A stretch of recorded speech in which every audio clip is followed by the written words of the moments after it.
Het is een jaar of 20 geleden heeft Mark het opgericht. Het is ook in verschillende landen en verschillende eilanden vertegenwoordigd. En wij zijn hier nu een jaar of 7 bezig. We hebben inmiddels meer dan 1200 dieren gesteriliseerd en gecastreerd. We hebben vandaag dus 2 teefjes en een reutje opgehaald om te steriliseren en castreren. Over het algemeen bellen de mensen ons zelf op om een afspraak te maken. Maar wij gaan ook zelf actief de wijken in om mensen te helpen met verzorging van dieren. En op die manier komen we eigenlijk tot een afspraak voor sterilisatie en castratie van niet alleen van honden, maar ook van poezen en katers. Dus die hebben we opgehaald, die hebben we net bij de dokter gebracht en verdoofd. En die worden dus nu geopereerd. Je laat vandaag jouw hondje steriliseren door Stichting Dierhulp. Waarom eigenlijk? Omdat, ik vind toch wel dat de populatie van de honden te groot wordt op Bonaire. Dat er veel hondjes op de straat belanden en dat is gewoon zonde. Want Bonaire is al zo klein, we hebben al zoveel hondjes en ik heb de puppies niet nodig. Dus waarom is het beter gewoon om te laten steriliseren dan dat we allemaal puppies op Bonaire krijgen waar er toch niet mee omgekeken wordt. Is dit de eerste keer die je een hondje laat steriliseren? Hier wel. Ik heb thuis zelf nog 3 hondjes. Jongetjes zijn ook allemaal gesteriliseerd. En meisje helaas nog niet. Dus, ik vind het zelfs makkelijker dat ze worden opgehaald. Dan hoef ik zelf niet te halen, want ik werk zelf in de horeca. Ik werk tot laat. Ik heb er geen tijd voor. Ik moet straks weer werken. Dus dat ze komen halen is helemaal top. Zeker top. We waren daar in die buurt bezig en toen vroegen ze inderdaad van, joh, kan je ons helpen? Ja. Want kan je wat meer vertellen over jullie werk? Wij proberen inderdaad wel iedere week op pad te gaan om te gaan helpen en om te zien van waar kunnen we iets doen, kunnen we iets betekenen voor mensen. Maar het is ook zo dat we vaak helpen met alleen al het vervoer. Want niet iedereen heeft een auto waar hij zijn dieren mee kan vervoeren. Dus als er wat gevaccineerd moet worden of als er een hond of een kat ziek is of als er verwondingen zijn, dan halen en brengen wij het ook. Ja. Hoe kunnen mensen jullie bereiken?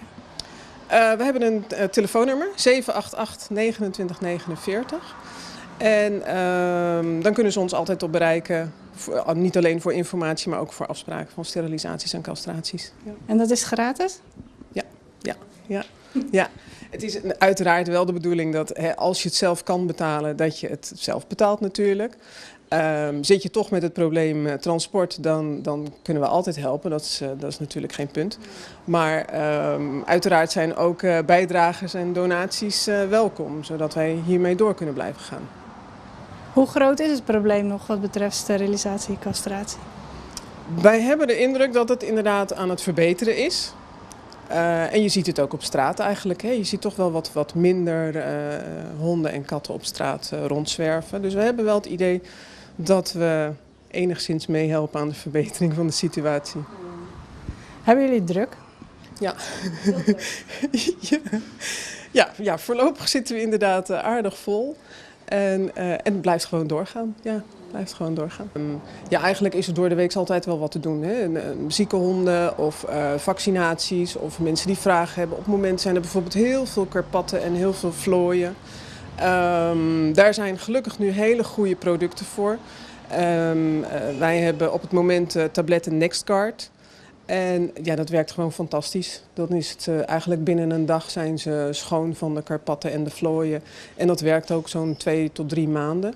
Dus dat is eigenlijk ook wel de investering waard. Het zijn vrij dure tabletten, maar het is wel de investering waard omdat je gewoon eigenlijk een poosje geen omkijken ernaar hebt. Heb je nog meer tips en trucs? Natuurlijk heel belangrijk dat ze gevaccineerd worden.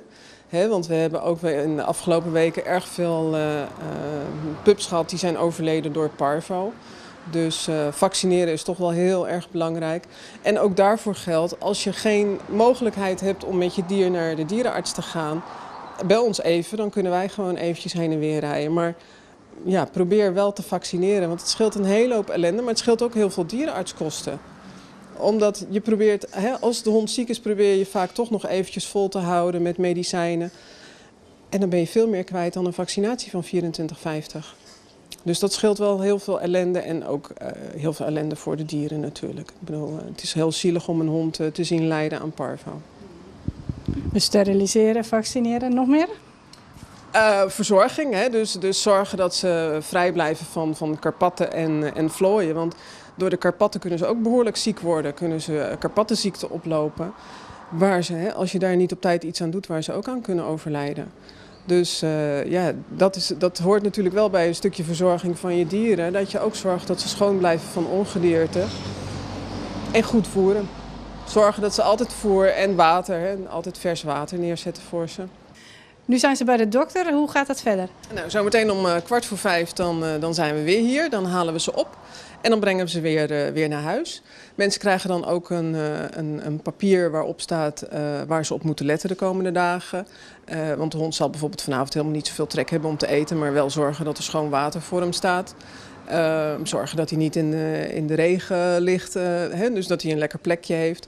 Opletten dat hij niet te veel aan de wond gaat zitten de komende dagen. Dus daar staat alle tekst en uitleg goed op uitgelegd voor ze. Ook met het telefoonnummer van de dokter. Dat mochten ze nog vragen hebben, dat ze ook altijd even contact op kunnen nemen met Jan, de dierenarts.